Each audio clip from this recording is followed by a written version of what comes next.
Hello everybody and welcome, this is Ginger Prime, and in this guide we're going to be diving into the Hunter class for Phantasy Star Online 2. The Hunter is an excellent choice when starting this game, not only because it's fun to play, but it also can make for an excellent subclass for later on as well. Now as a part of this guide, we're going to go over the Hunter's skills, the skill tree build options, along with showing on the skill tree what auto recommendation build is versus my own personal build. Now, if you're using this guide to try and decide if you should play PSO2, well, the good news is that you can download it for free and try it out for yourself. And I really hope that you do, as there's a lot of game here to enjoy. So with that, let's go ahead and dive into the Hunter's weapons, skills, and skill trees. The Hunter is an excellent starter class, and it can equip 3 different weapon types, not counting the gunblade. First, you have swords. These are big, beautiful, and honestly they're not slow at all. Your first impression might be that the big sword is going to be very slow, but you actually are really fast with the sword itself. The partisan, aka the spear, it's fast. It offers a mix of both ranged and AoE, also known as mobbing in the game. However, you'll hear me refer to it pretty much as AoE just because that's kind of the games and structure and nomenclature that I'm personally used to. But if you hear mobbing or AoE, they're one and the same thing, taking out packs of enemies at once. And then you have wired lances. They're powerful, fast, and they're also very grabby, and I'll show you what that looks like here in the video when we get to the skills.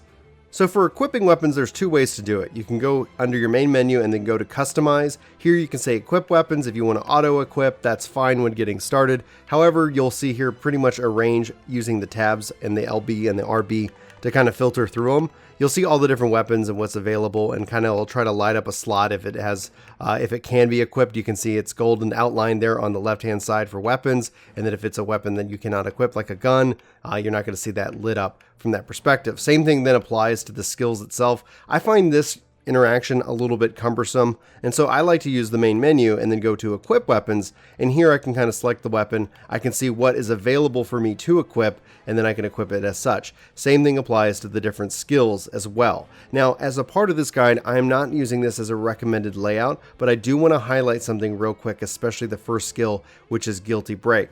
This, for the Hunter on the sword, is allowing you to really close the gap real quick. It also acts when charged up. Regardless, a great way to get around the level quickly, which you can cancel out of by using your dodge move, your trigger move in this case. So you can see here I can also close the gap quickly between enemies, but it obviously isn't the most potent of your abilities. But I put it here to have easy access to demonstrate to you first and foremost what we want to do with the skills themselves. Now let's go ahead and talk about all the different Hunter skills specifically outside of Guilty Break. So on the sword, you have 2 AoE options. They have Nova Strike, which is a spinning attack that knocks away foes. It can also be charged up to increase the number of attacks that you do. Then you also have Crosscut. This is where you form a colossal sword with the power of your photons to strike down your target. Both of these being AoE abilities. Honestly, I would say Crosscut looks the coolest out of all of them. Then you have Rising Edge. This launches the target into the air and allows for mid-air combos. You can also charge this to increase the number of attacks. And if you don't know what I mean by charging, that's where you hold down, in this case on the controller, the Y key or whatever slot is assigned to. If you hold it down, you're going to charge it up. And a part of when we get into the skill trees, you'll see kind of the gear system in which that allows you to charge up your photon arts really fast as long as you're continuing to do attacks. So normal attacks fill up your gauge, and then obviously your photon arts are going to take advantage of that with a massive reduction in speed, thus making the Hunter a force to be reckoned with on the battlefield.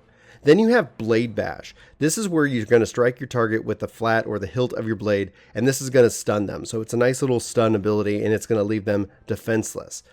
Then you have Twister Drop. This is where you jump up high to perform a whirling attack, and then you drop back down, accompanied by a shockwave.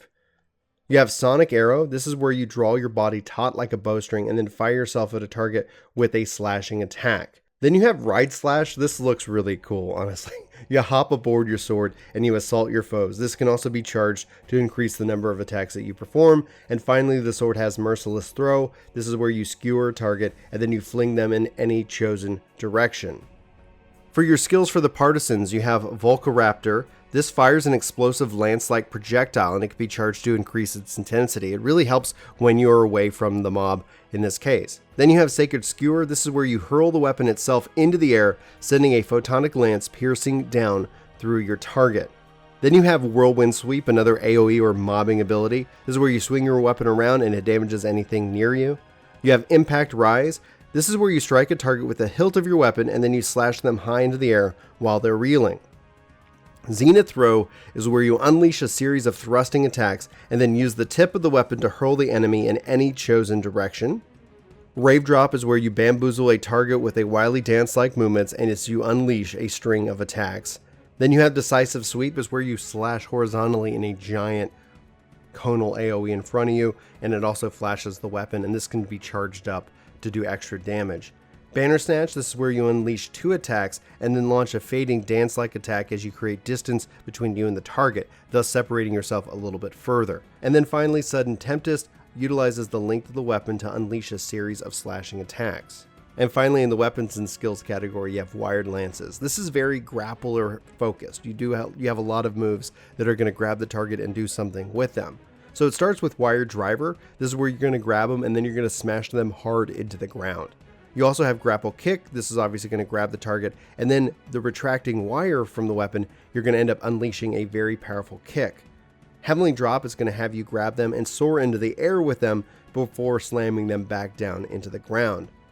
Then you have Cyclone Driver. This is going to grab the target and whirl it around at high speeds, damaging both it and any surrounding enemies, so this is great for mobbing. And then you have Twist Driver. This is where you grab your target and then you release it, spinning it at high speeds, which can draw in and damage other foes as well. Then you have Shock Tether. You're going to grab the target and you're going to zap it with electricity, and then repeatedly pressing the button is going to increase the number of hits that you do on the target.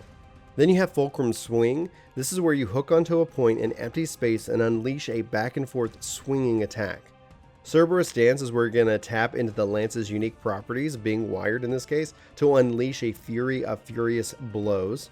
Then Wild Cyclone is going to be where you swing the weapon from a standing point, unleashing a string of attacks on surrounding targets.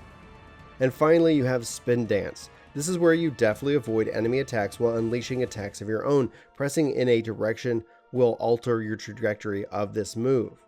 So now let's talk about our skill trees, both the in-game recommended build versus my own personal build that I have set up. I do want to take one moment right before we dive into that to talk about really the controller play here, especially as a hunter. Now, obviously hitting up and down on the D-pad will allow you to cycle through your various different weapons. In this case, I set up sword, partisan, and then wired lance, and then vice versa. Essentially, so that way at any point, I'm always, from where I'm at, I can hit up to get sword and down to get the wired lance. So no matter if I'm on any kind of page.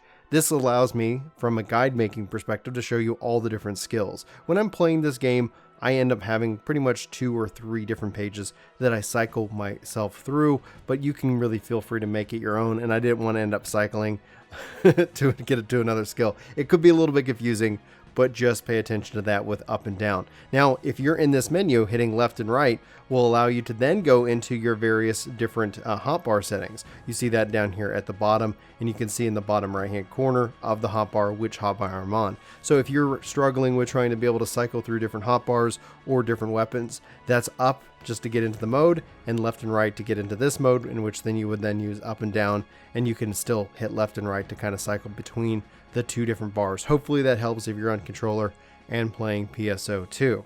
So if you're completely new and you're not aware of skill trees, you can talk to B here to change your class and set your skill tree. I do want to point out loadouts. This is a way that as you level and play different classes and you have different gear sets and skill sets that are already kind of equipped, you can save that loadout and recall that loadout with ease. So just keep this in mind, especially as you start switching between different classes. You don't want to have to reset them up every time, and the loadout is going to go a long way in helping you do that. So here for the Hunter skill tree, I have 2 ones, Hunter 01, Hunter 02. Hunter 01 is actually the recommended setup, using this really to hopefully help illustrate it for the guide. If you think that's helpful, let me know in the comments below. I thought it would be interesting to show you what was recommended and then where you might make some changes and adjustments. Hunter 02 is what I'm currently using. Now, I'm going to say custom setup so I can kind of jump through here and highlight the different skills themselves, though I don't have any skill tree points to use at level 75. HP up is what it sounds like. It's increasing your maximum HP, and with 5 points into it, I have plus 18 HP. Here are some basic class skills that you learn at different levels. Then you have sidestep jump. This is where you jump during a dodge action. It's going to transition you into a dash. First Arts Perfect Attack Edition. This is going to turn your first attack into a perfect attack. A cooldown is going to be applied after activation, so it doesn't necessarily affect harmonizer attacks, pet attacks, or techniques. Air Reversal allows you to perform an air break fall while in the air.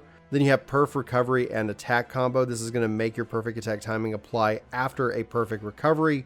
Then you have Double Jump, enables 2-stage jumping. So you might be asking yourself, what is a perfect attack? What is a perfect recovery or perfect block in this game? If you're coming over from like the Japanese client, or you heard of that lingo, you'll see just attack and just block. That's that red circle that highlights on your character. We go over it into the kind of the getting started guide, but just to rehash it here in case this is your introduction to this channel itself. So you'll see when you attack, there's going to be like a red circle.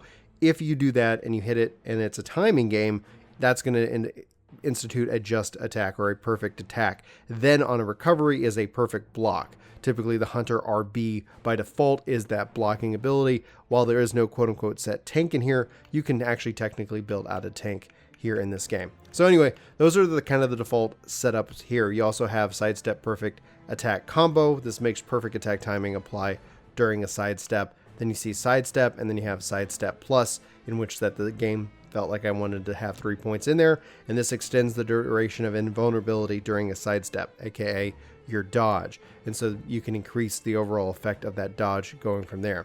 Now guard here is going to allow you to protect against enemy attacks by raising your weapon in front of you. Think of blocking and removing that damage. Then you have perfect guard. This negates damage when you guard just before getting hit by an enemy attack. Then you have Hunter Focus Boost. This is going to grant a bonus to the rate of increase of the focus gauge the hunter's weapons during Fury Stance or Guard Stance. So we talked about that when those skills, as that fills up, then you're going to be good to go. And that's going to make things much faster to use. Arms Enthusiast Hunter is going to boost the damage you deal when a weapon of rarity 10-star or greater is equipped.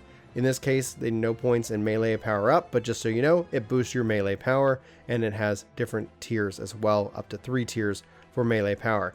Dexterity up, obviously is going to boost up your dexterity, and HP up 2 is going to increase the maximum HP that you have available to you.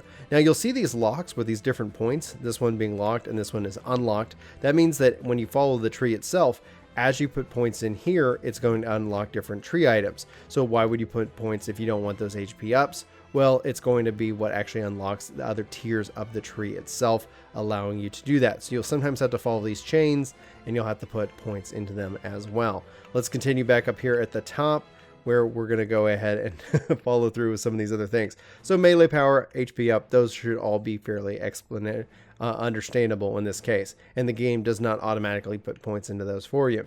So then you have Charge Parry, Perfect Counter, and Sidestep Trike.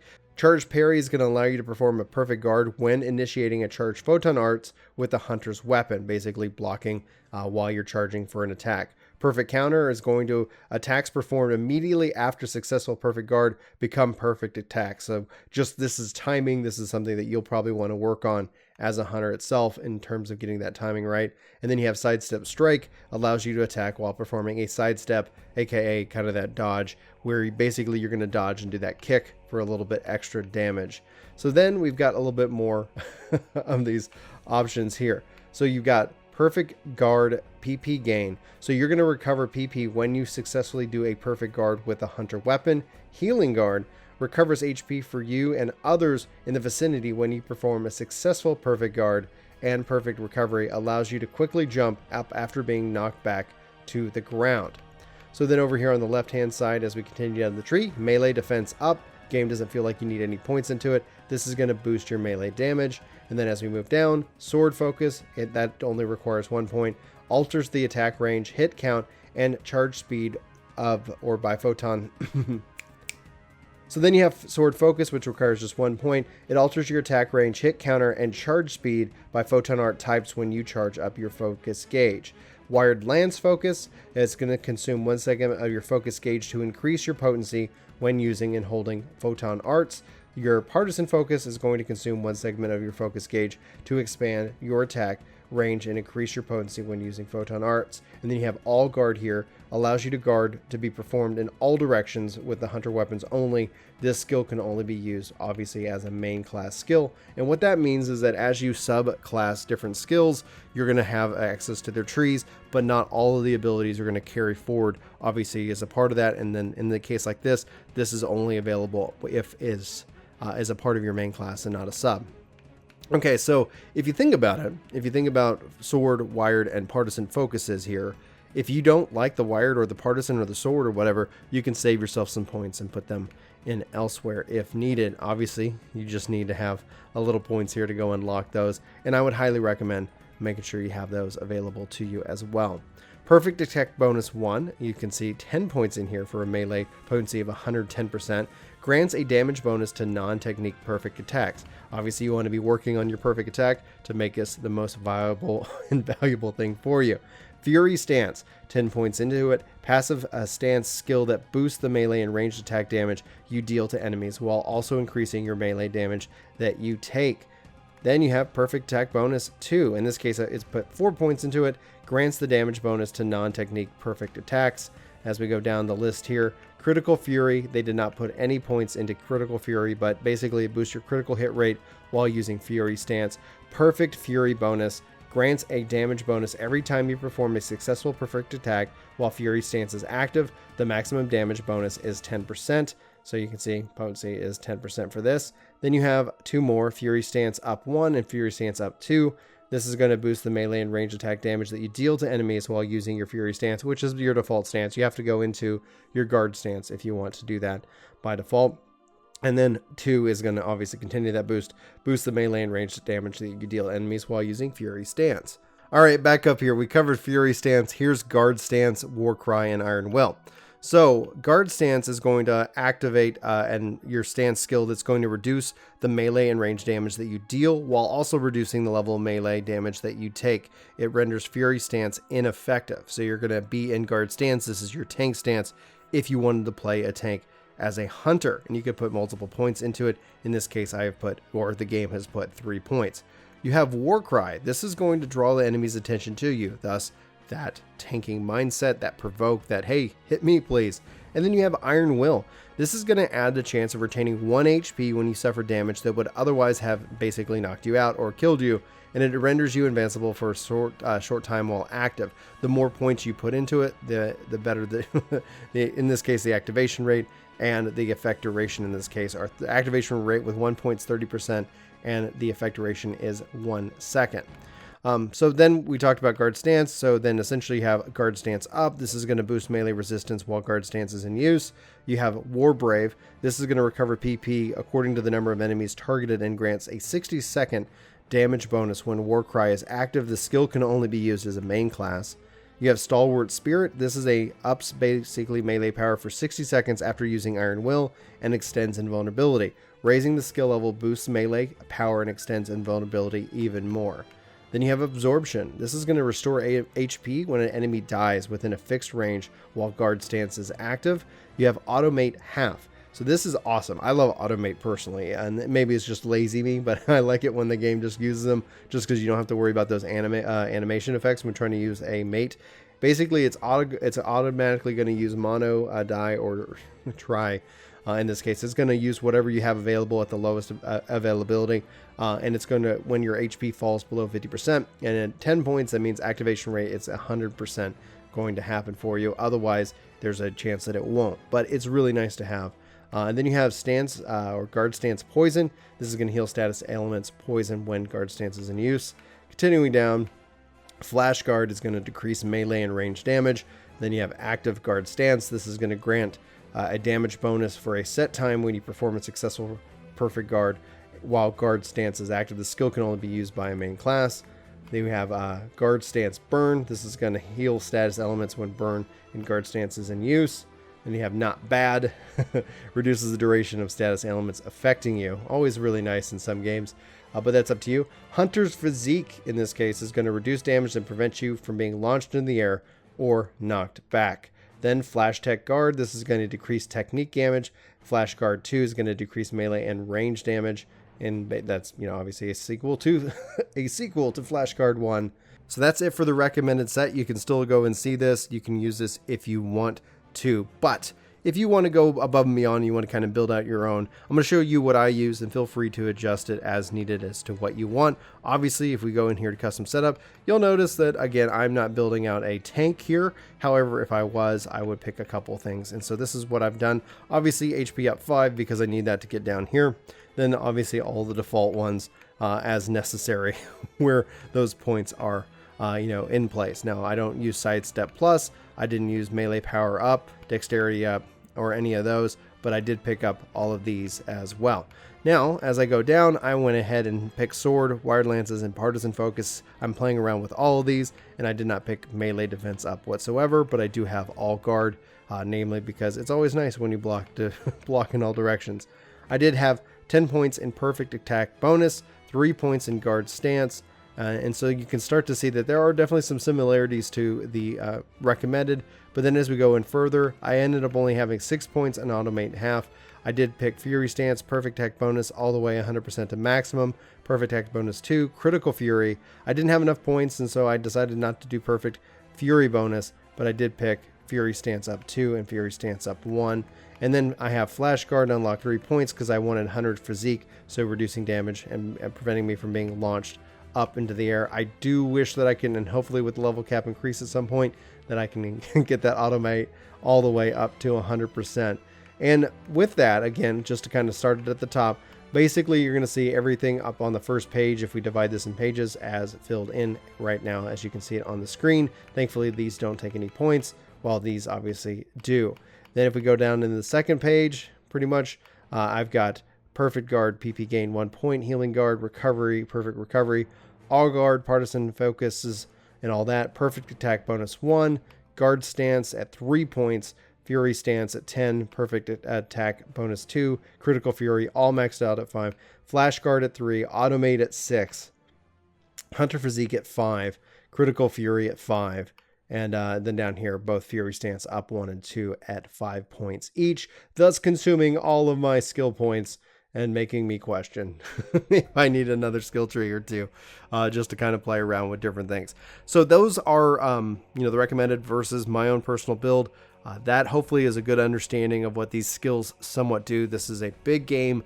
Feel free to ask any questions you might have in the comments below. Obviously, if you're new and you're having anxiety when it comes down to building out your skill tree, if you're worried about that you're going to make a mistake, you know, listen, until you really want to try to get that min-maxing in, don't worry about it. I would say stick with recommended just to take off that anxiety if that's something you're having, or go nuts. You know, look up a guide online that's building out these skill points, or take this and augment it for things that you want, you know, things that you want to do for your build, because at the end of the day, it's yours. And honestly, if you're just playing with your friends, who the hell cares? As long as if your friend's going to give you crap because you suck as a hunter, well, that's the way it is, you know.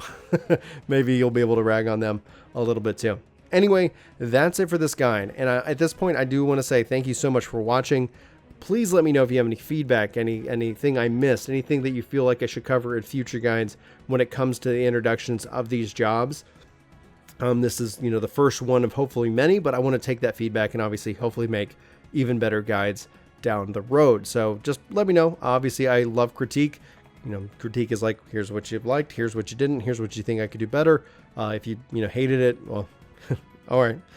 I love your face. You know, you're definitely welcome to that. But if you could provide, you know, feedback as opposed to just being negative, that's a plus in my book.